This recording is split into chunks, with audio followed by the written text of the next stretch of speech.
Well, this is season two and episode one Hey, of the open mic ministry podcast. And so where we talk to just different ministry people and leaders, people in all different kinds of situations. And so my guest today is Cory Doiron, and Cory is a church planner out on the West Coast. He's out in Portland, and so I appreciate him getting up early. I'm on the East Coast, he's on the West Coast, and so we're just gonna kind of roll into it here and have a little bit of a discussion, and we hope everybody enjoys it. So Cory, why don't you give us a little bit of your like your spiritual bio, your history, yeah, what kind of background do you come out of, and how did you become a Christian, and just a little bit of your walk.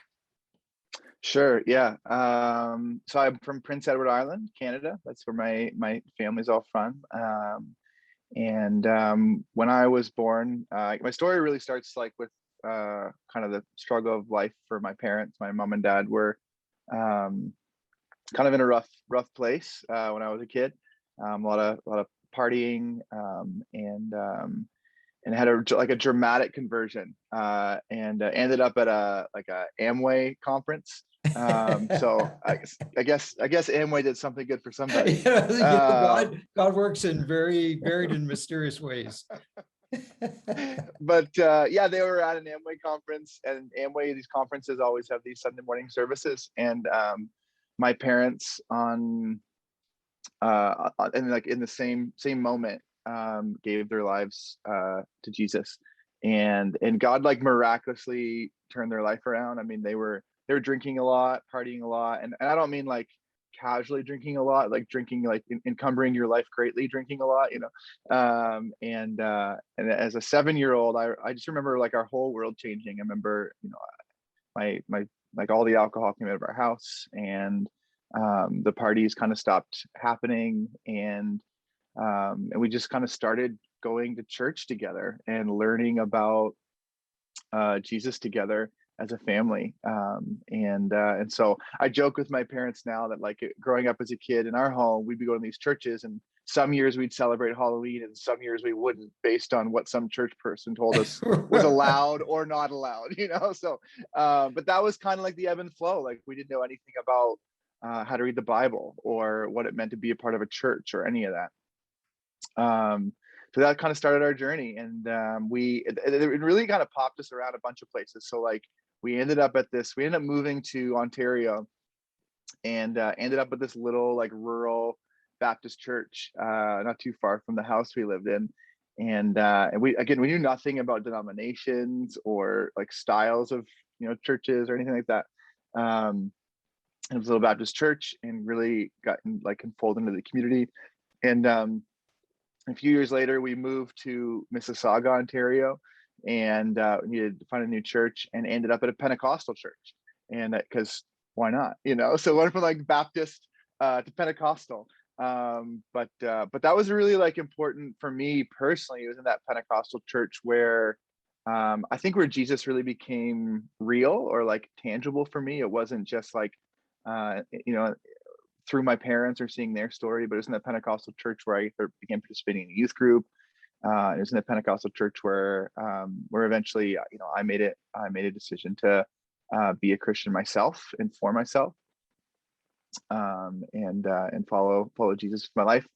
And and then I guess it was later on in middle school, we moved back east and moved to Moncton, New Brunswick. And to make a short story a little bit longer, we moved in the summer. We had nowhere to live, and so we camped all summer at a campground. But like rewind back to that Amway conference, the guest speaker at that church service that morning was someone by the name of LD Buckingham, and just so happens that LD Buckingham was the lead pastor of Moncton Wesleyan.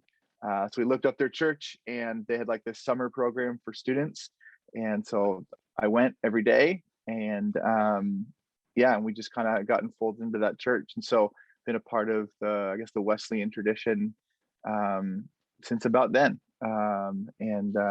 Went through and went to to what was formerly known as Bethany Bible College, and yeah, and then life goes on from there. But yeah, so I think for me, like the kind of crux of the story is this kind of learning about faith, not necessarily generationally or being born into a Christian home or being born into a church, but really just kind of this process of discovery with my parents and as a part of our family. Yeah, and probably from that, like you weren't a typical, when I first met you, you were, I think I might have met you in high school, but I really like started to notice you when you came to college. Yeah. And you weren't the stereotypical, like I grew up in the church and I don't have a heart for outreach.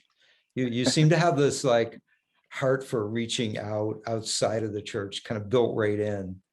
Yeah. And of course I was like, well, I'm going to take full advantage of this and use this guy, right? So,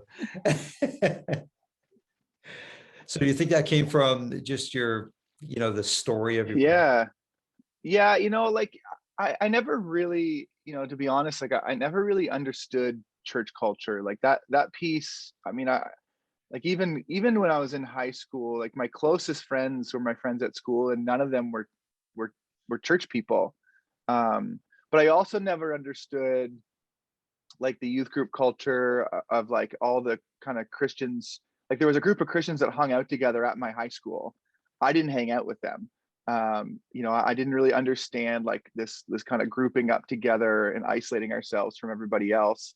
And I think that just was really just about like comfort. Like it wasn't any kind of like theological reasoning or anything like that. I grew up, my family's very large. My dad is one of 12.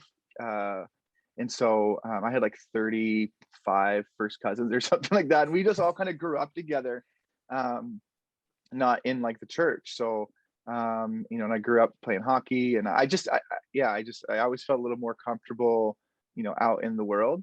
And when I became a Christian, I guess I never saw that as like something to hide. Like I was just so excited about it. Like it just be like, I can live this out among my friends. I mean, and I had such real experiences at young ages, right? Like I was old enough to watch my parents' lives change. And so I just believed in the power of Jesus to change people's lives, to reorder people's lives in a way that is good. And I long for that for my friends. So outreach for me, like the kind of internal dialogue, outreach for me was never about like, I need to go get these people and get them to come to church. It was like, it was always this sense of like, I think Jesus is actually out there. Like, like that's where I keep seeing him, and I just never understood like why aren't all Christians out there? Why are we all in here? Like out there is where Jesus is. And that's where he seemed most real to me, I guess. Yeah. And I think at one point in your career here at Kingswood, I think at one point you were playing on like 3 different hockey teams in the beer league, or, you were, yeah. Oh yeah. a few nights a week there where you were Yeah. rubbing shoulders with Yeah. some rough guys from town and stuff. And Yeah. and just, that was just always kind of a part of who you were. So that's which is probably was a good preparation for what you're doing now, right? So yeah, big time. Yeah. Yeah. Yeah. If you Back could then it was go ahead. I was gonna say back then it was like, hey, how come you're late for D group every week? I don't know if it's still D groups at, it was like our midweek groups at college. I was like, well, I'm at the rink. Like, what do you mean you're at the rink? I play hockey in the beer league. That you play hockey in the beer league. It was just like this odd piece. And I was like, well, why would I stop being out there to go to this, D group? Again, like that, I'm having all these Jesus conversations in the locker room, and so. Yeah. So so what, like what did you take away from your kind of college career? Like if there was one big, you're kind of looking back now, and that's a ways away. And yeah. What came out of those years for you, do you think? I mean, a lot. I think, I think this idea, and I don't know, I wouldn't have had this language back then, but but this idea of like being optimistic about grace, like I'm really optimistic that God is at work in people's lives already, and like and if we're out talking with people and sharing in life with people and asking questions, you just realize that that the Spirit is working in people, and they don't always have language for it or know how to express it, but when you sit with them and talk with them and hear their stories and share your story, God just moves in these moments, in these times. I mean, and honestly, Mike, like that was so much. I think working with you solidified a lot of that for me, as we'd go into some the places around New Brunswick that nobody else wanted to go, and You don't even know they're there. You have to like search for them, right? They're yeah, site, yeah. Right? And I think like in the church, like some of those places, sometimes the idea of them or the way those kinds of places get talked about is that those places are godless. And I just again and again found it was the opposite. But Right. that when you go when like, you oh enter Jesus, I wasn't expecting to meet you here, right? yeah, exactly, right. And it's not like, it's actually like ministry is like not this thing I do to you. Like it's not this thing like I hold the keys of the ministry and then I come to you and I do this dance and I do this thing to you, and then I am such a gift to you. Ministry is this thing that we like go into the world and we participate in. It's like ministry it's happening, and we just happen to have eyes to be able to like see it or be awakened to it, to identify it, and to be in these moments to go, you know what, like I think God might be doing something here. And I think ministry is happening here, and we choose to well, I'm gonna enter in.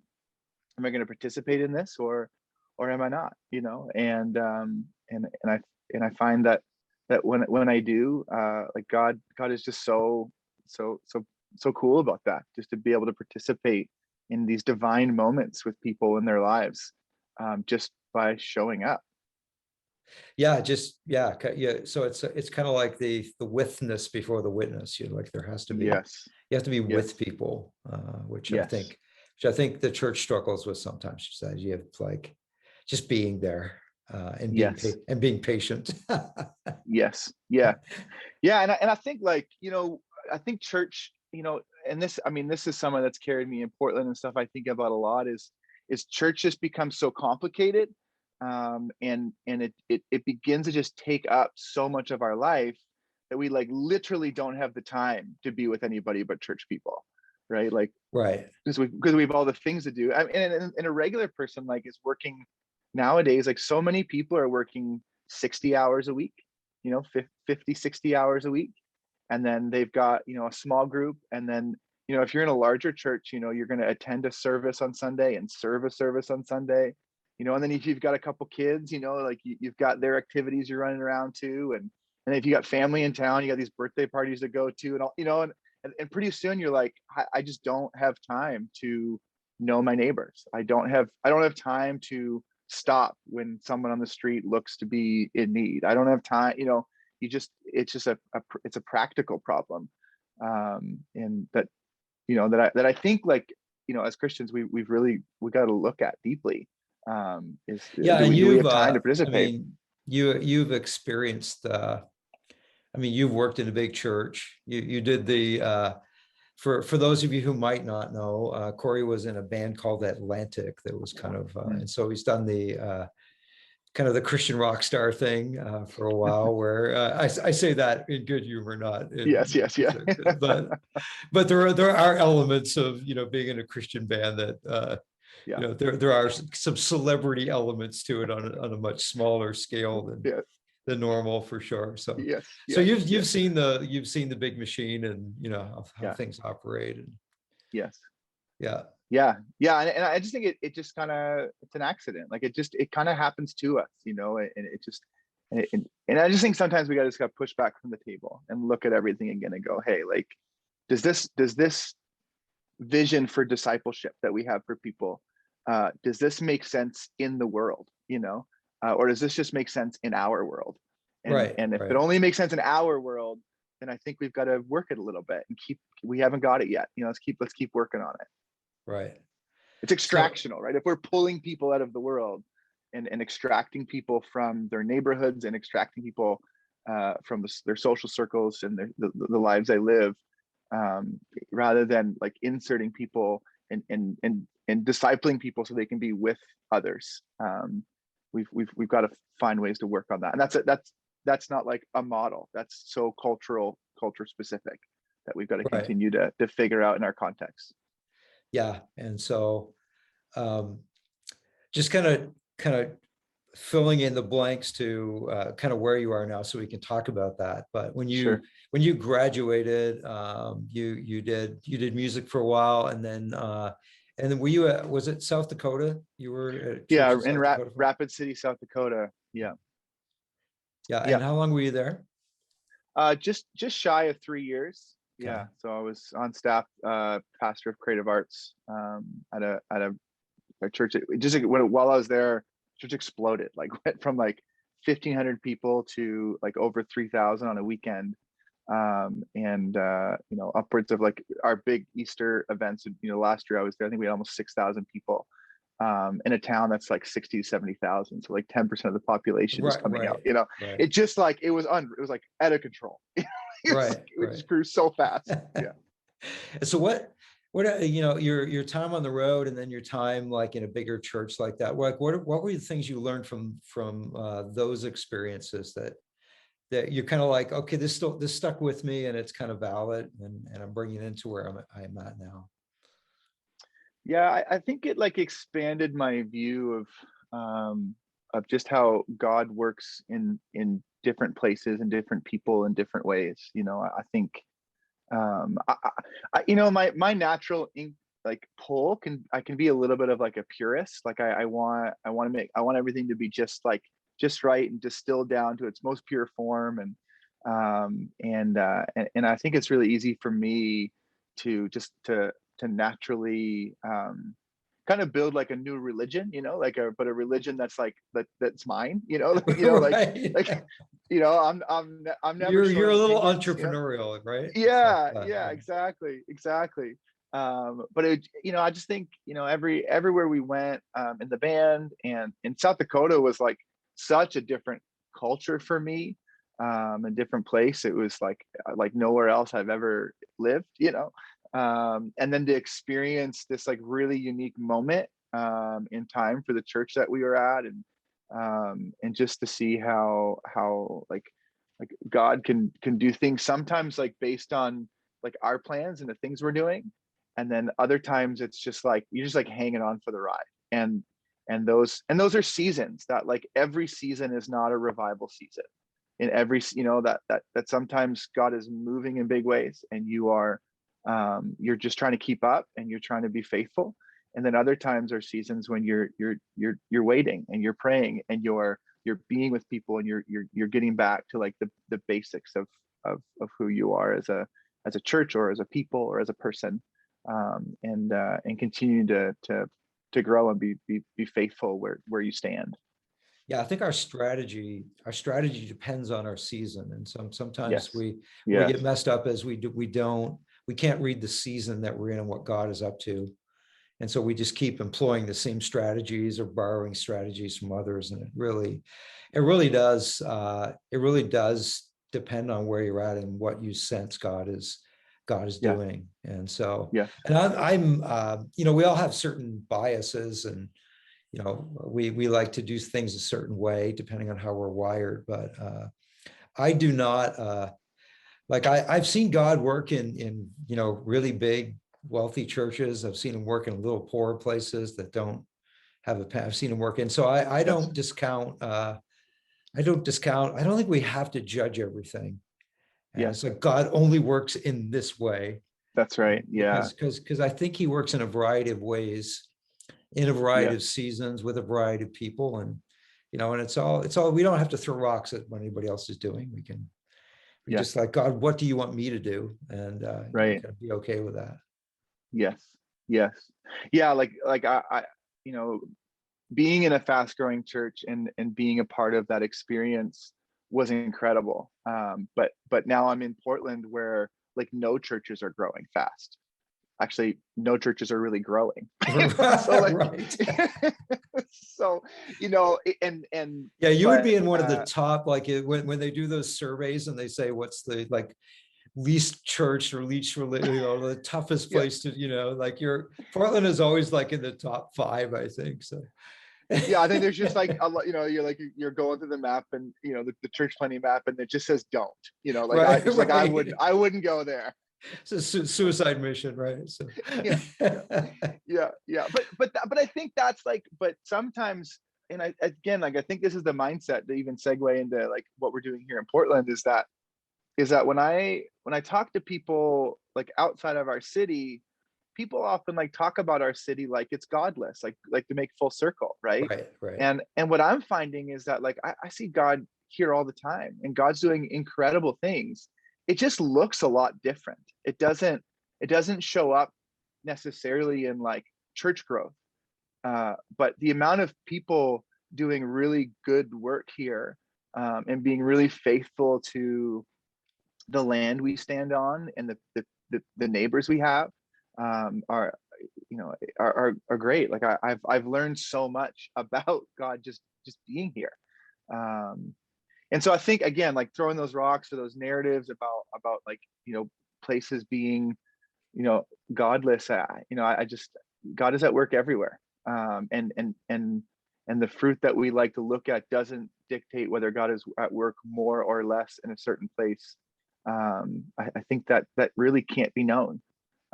That's not something that we can judge. But when you're in a place, you do the work, and you discern, and you learn, and you see, where God is doing really great things. so how did you sense how did you end up there? How did you sense a call, like out of what most people would consider a pretty, a Yeah. sweet deal where you're in something that's big and moving, and so a lot of people go, I really like it here. I don't think Portland is the place for me. How did that Yeah. happen? Yeah. I think because of my background, I've been very interested, like what does church look like, among the unchurched. And so, in Portland was always on my short list. As you mentioned, like I've kind of got this entrepreneurial spirit, and I'm a little hard-headed, and so I thought, you know, I've kind of been following, in the US, like Portland's always on every short list of like unchurched cities. I always kind of wanted to live in an urban area.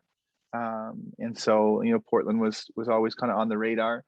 And I'd have lots of conversations with our lead pastor in Rapid City, just about like my heart for people who, aren't in the church, and my desire to kind of discern what God might be doing among them. So anyway, so I was having all these conversations, and one day, I get this call from, a guy named, Isaac Smith. Isaac is a cowboy in his 70s. He was, like the district superintendent, in the Dakota districts, and our district had just merged, and so, we'd added these states to our district to be this like mega district, in the Wesleyan Church. And he calls me, and I didn't pick up. He leaves me a voicemail, and he says, "Hey, Cory, I'm in Portland. Everyone looks like you here. We should talk." And so we did. He came to Rapid City, and my wife and I got lunch with him. And he said, I think you're supposed to church plant, in Portland.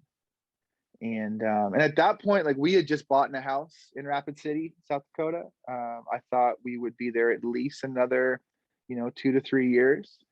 But I really trust, Isaac. And I said, well, if you think so, we'll consider it. And he said, well, tell you what, why don't you get on an airplane, go there, and send me the bill. And so I was like, sure. Trip to Portland sounds great. So my wife and I did that. We got an airplane, and, we walked neighborhoods, and we talked to locals. And I'm not like a big, I'm not a big like throw out the fleece. I'm not a big like, God, I need you to give me a burning bush, to act. But with this, I was like, God, I'm gonna need you to be really, really clear on this one. And I said, actually, God, as I was praying, I was like, God, I'm gonna need you to speak to me through the locals. And that was my prayer. And I had on that trip, I had 3 significant conversations with local people about faith. I've now been in Portland for 5 years, and I don't think I've had 3 significant conversations in the same day with strangers about Jesus since. Right. But that day, it was just like overwhelming. The last one was, my wife and I were having dinner at this bar. We were sitting up at the bar and we're eating our burgers, and there was this couple sitting next to us, and my wife, her name is Cory as well. So if I say Cory, I'm not referring to myself in the third person usually. She's really outgoing, and she's like, "Hey, should I talk to them?" And I was like, "Yeah, let's talk to them." We get talking to them, and he's like a philosophy PhD, and she works at a weed dispensary, so this is Portland, and it's Portland 5 years ago, right? Like, so, and we get talking. We just had a really good time. We shared our life, like, I'm a pastor in South Dakota. We're here visiting the city, and we really like the city. And we get to the end of the night, and they're about to go, and she leans across the table at me and looks me directly in the eye, and she goes, she was a few drinks in, but she's like, "Do you know what I think?" I said, "I think you're going to tell me." I was like, what do you think? "I think you should move here and start a church." And I was like, it was just flooring, right? She had no faith background, no church background, doesn't even really know what those words mean. I don't even know why she said them.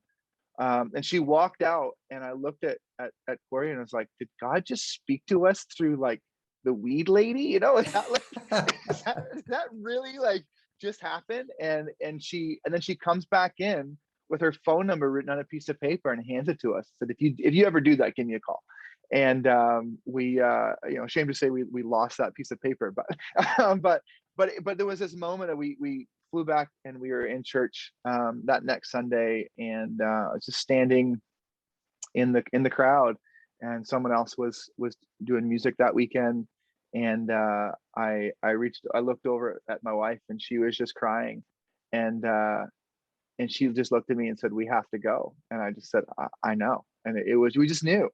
And so we did. So we came to Portland, thanks to the Holy Spirit speaking through a weed lady, Jesus the weed lady. And so what did it look like when you first, like, what did you do when you first arrived? Like, how did you go about? Yeah. It's kind of, okay, I'm going to plant a church, but like, what were the actual steps to doing that in Portland? Yeah, we came out 2 more times that year to begin to try and learn about the city and think about what church might look like here. And at that time, I'd say this is still probably the predominant model, but at that time it was the extremely predominant model. This idea of, you start a church with a launch, and so you try to get like 75 people, and we use these hard numbers in church planning. You try to get 75 people to a launch service, and if you can get more, that's great. About like a third of them will be gone in about a month, and then that's your church, right? And you just have this try to have this momentum out of the gate. Launch model church planning in Portland had been tried so many times by so many people over the years, and it just didn't work here, and hadn't worked here. And I'm not saying that it can't work here. I just heard story after story after story, and actually read some data there was this study done in this one kind of area of Portland down in Southeast, and it was like 9 out of 10 church planners were done within 3 years in the city. And so well, we gotta think about maybe another way. And so we moved into a neighborhood, and the first thing we did as a church was we bought a house as a community, and we began just sharing in life together. And kind of one of the early mantras is, we want to be neighbors before we're a church. And so we just tried to insert ourselves into the fabric of a neighborhood, in gathering people just in our homes, and just really kind of progressing with a very simple model of church that is very neighborhood centric, and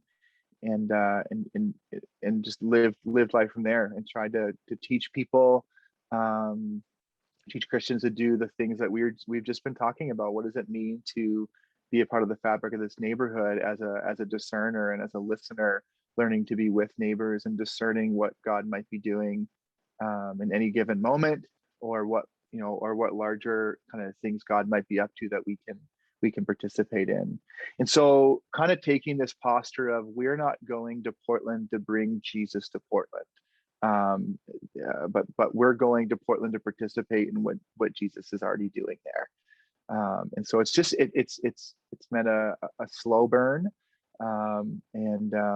but it's been cool. It's been a really forming experience. It's been really really challenging to go slow for me.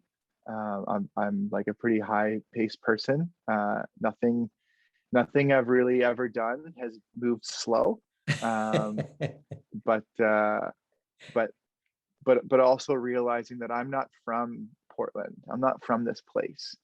And it takes time to become a local, and to develop eyes to see, and to learn, be able to see through, the cultural shells that exist, and to discern what God might be doing. Yeah. And so what does the picture look like now, like 5 years later? Is it still pretty much kind of the same picture, or has it morphed at all into something unexpected? If we had this conversation 2 years ago, what I would have told you a story about, we started in one neighborhood, and we kind of grew a home neighborhood church community. We multiplied that community into a second one. And so coming into the pandemic, we had two neighborhood communities that were functioning, with, like, we would operate on like a shared kind of central rhythm, but the playing out of this would happen in these kind of separate, kind of almost like cell churches, like some of the stuff maybe we've seen in the church overseas. And we were moving towards starting a third one. And then the pandemic hit, and our whole church model has been built around gathering around tables and sharing meals and packing ourselves into living rooms and kitchens. And guess what you can't do, right? Guess what you can't do during a pandemic. And the pandemic, Americans would remember, like, it kind of hit us first, right? Like we had an outbreak just outside Seattle, and Portland shut down really early. And because of we've got, in Oregon, we've got like the lowest, we've got a really low hospital bed per capita count. And so we've also stayed shut down. So we got like I think 4 weeks or 5 weeks without masks a couple months ago. And then it's all shut back down again. And that was it. Wow. And that was it. So we've been in pandemic life for a really long time. In the midst of all that too, like, for some folks, if you follow, but we had really incredible, like, terrible fires out in the West Coast. And so there was a season when the air quality in Portland was the worst air quality in any city in the world. And so we were also told, like, we can't even go outside, and you couldn't, like, it was really, you couldn't breathe. And then our city has been going through a very, unique reckoning with our racist history. So when George Floyd was murdered, and there was everything, kind of this outbreak across the US. In Oregon, we're a very white state, but there's a reason for that. Our history in this state, when the civil rights movement was happening in the US, Oregon was propped up as this white utopia. And what historians will write about Oregon is, like, while a lot of states were pretending, to open up rights, in Oregon, they weren't even pretending. They're just saying, if you don't like the laws that are changing in your state, move here. And so we have this long, like, very unique history in Oregon around racism. And so So I think from the outside, people look at the protests in Portland and we're like, well, it's a white city. What are they protesting about? When really it was like our city was like working out, I think just this long history of white supremacy. Like we're a KKK capital. Like, like there's like so much that has happened here. And so the last 2 years have been heavy. And in the midst of all that, we were in our community, a third of our community just moved away, just left the city. And so we can't gather in homes. And then over the course of 2 years, a third of our community leaves. And then we're just like rediscerning, like what is church look like, right? So the plus side is that our community is very local. And so the overwhelming, 95% of our community live within a 20-minute walk of one another. And so we've been able to find ways to stay in a relationship and find ways to encourage each other in different seasons. But at the same time, it's not a season when you can be adding to your numbers daily, So yeah, it's and just not. everybody is dealing with that in some way on some level, Yeah, right? So, and it's yeah. I'm like you. I'm a little entrepreneurial. I tend to move fast, and Yeah. I like growth, and so But I'm in a season where we've been graduating out twice as many people as we're bringing in, and so Yes. I'm running about at a 50% of the number of students I would have had Right. pre-pandemic, but I've had to kind of take all of my goals and scale them Yes. down to the season that we're in, and Yes. and, Yes. and then try to stay hopeful for the future, right? So Yes. And I don't know what it's been like in New Brunswick, but just looking at our community, I mean, we're coming up on nearly 2 years of people being isolated. I know. And so the ramifications on people's mental health has been huge. So while a third of our community moved away, I'd say another third of our community has experienced elements of depression and anxiety. And so you don't just come out of a 2-year isolation and then just go back to as if it never happened. Right. You don't just come out of a racial kind of reckoning in a city and then go back to it never happened. You don't come out people's engagement spots burned down during this pandemic, right? People's favorite hike, Portland is a city where people's sanctuaries are out in the woods. Every weekend there's this mass exodus of people out of the city to go out, and that's why you live here, right? You're an hour from the oceans, you're an hour from the mountains, and for so many people these sacred spaces for them are just gone. And so now we're in this, our city is grieving and our city is depressed, and in this whole this again, this as church people, this brings us back to a place of discernment. So what does it mean to be the people of God in this place at this time? And you can't detach those things, there's not, you can't just say, okay, we've got the model figured out, let's force it upon this culture. It's that historically has meant really bad things, so, Right. and not helpful or healing for people. And so Mike, I don't know, we're figuring it out. There's a remnant here that from that group that is still here. There's been a group of just really faithful people that have continued to love and serve people through these 2 years. There's been those that have needed to slow down to walk through their own mental health and their own healing, and we as a community have done our best to walk with those people, and to continue to move with them. And so we'll see. And there has been, in weird ways, there's been new people that have just found their way, somehow have just kind of entered the orbit, during this time. But I'd say our community is more decentralized than it's ever been, and there's good things happening all over the place. It's just not all this from this institutional center of we are a church and here's the good thing we're going to do together. It's oh, you're doing that for your neighbor. That's unreal. How can we help? Or, oh, we had early on in the pandemic, someone's neighbor was going to lose their house and they needed to come up with $12,000 in 24 hours And we came up with 9 of it, with between like 6 of us and our friends. We just went bonkers, and it all came together, and we were able to help a neighbor keep her house. So there's just been these like little stories throughout the pandemic of like, wow, like this is what people can do when they kind of bind together in these kinds of seasons. Yeah, and I think people need to hear, I mean, the news is all around us 24/7, like the Yeah, bad news. And so people yeah, do need to hear those stories of, yeah, even though they may be very individual and very small, they need to hear stories of hope and stories yeah, of change. And just the idea that, I was crazy enough to even like do a missions trip this summer, and yeah, jump through all the hoops to make that happen. And it's kind of like, hey, God is still out here and God's still working, right? yeah, Like he's yes, he's uh he's doing things, he's still at work around the world.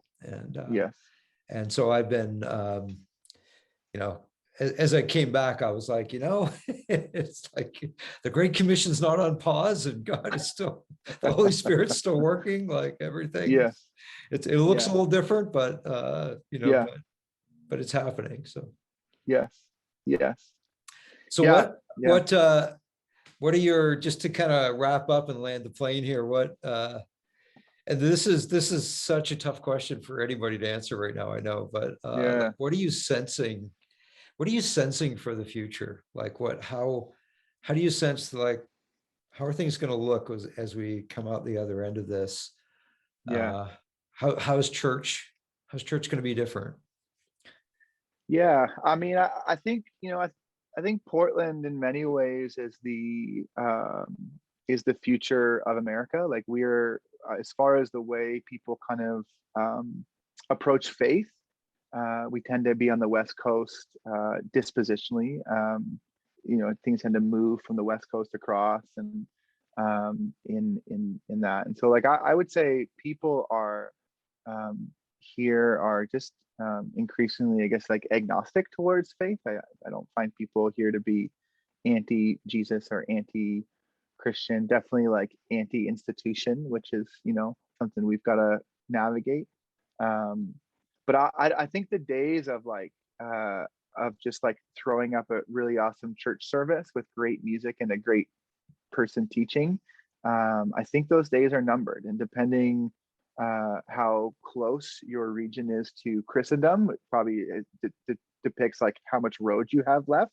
So there's definitely like parts of the US and Canada where like, there might be 50, 60 years left of just like, if I do a good enough job at church, people will come. If I build it, they'll come. But I don't think that's the future. And so I think like, as we think about different church forms, I think we've got to return to really considering Jesus' teachings about the kingdom of God, and discerning what does it mean to participate in the kingdom. And Jesus, when he talks about the kingdom and Jesus' people, he likes to, kind of use these like farming and ecosystem language. And I think the future of the church is probably more like an ecosystem where there's all these like interconnected parts. I think we're going to see leadership to be like decentralized, polycentric leadership, in the sense of like not necessarily like 3 people at the top of a new form of hierarchy, but I think we're going to see the church need to lean into maybe like multiple centers of leadership. I think in the future our like apostolics or entrepreneurs and our prophets are going to need to lead the way to imagine and navigate like a new way forward for the church that is just and right. And that a place where our if you're thinking about like Ephesians and the fivefold, like where our teachers and our shepherds can come behind, and care for people. But I think a new season for the church is ahead, and it's going to require a lot of faithful work.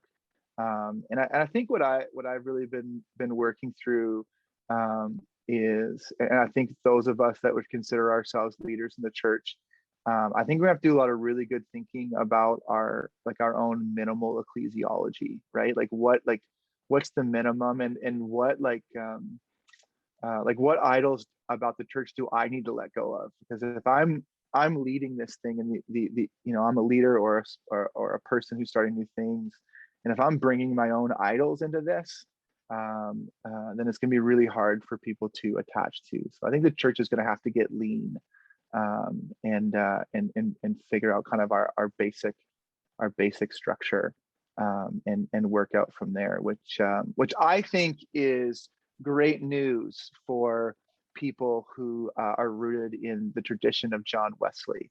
As this kind of Methodist. I think the future of the church is methodical, and basic, so that we have the eyes, so we have the space in our lives to be hospitable, to be in the community, and among people, but also so we have the eyes to maybe say, what is God doing in this region? Because if our churches are all caught up in doing the things we have to get done and the things we keep doing, then I don't think we're going to have the space to reimagine church in place. So at its core, I think church exists in kind of this Venn diagram of three conjoining circles. That church is people.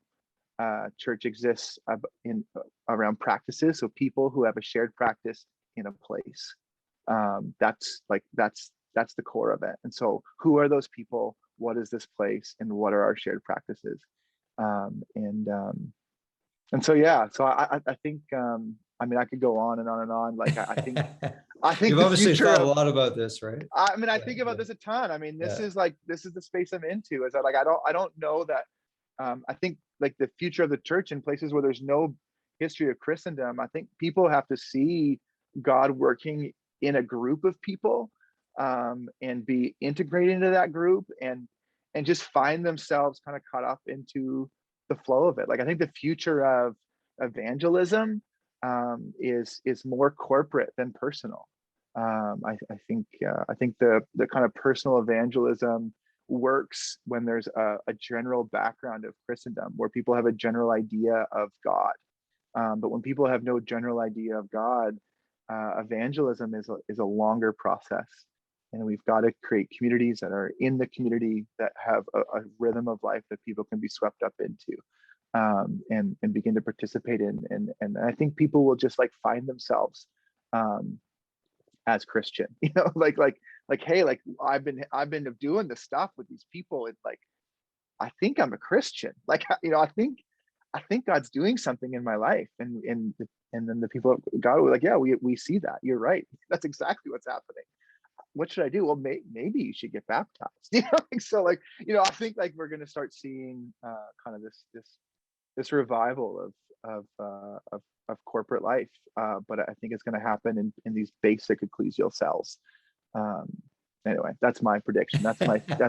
That's futurist. That's the future seems like a good spot to end, right? Because after that it's just eternity. So yeah, we'll let God take care of that.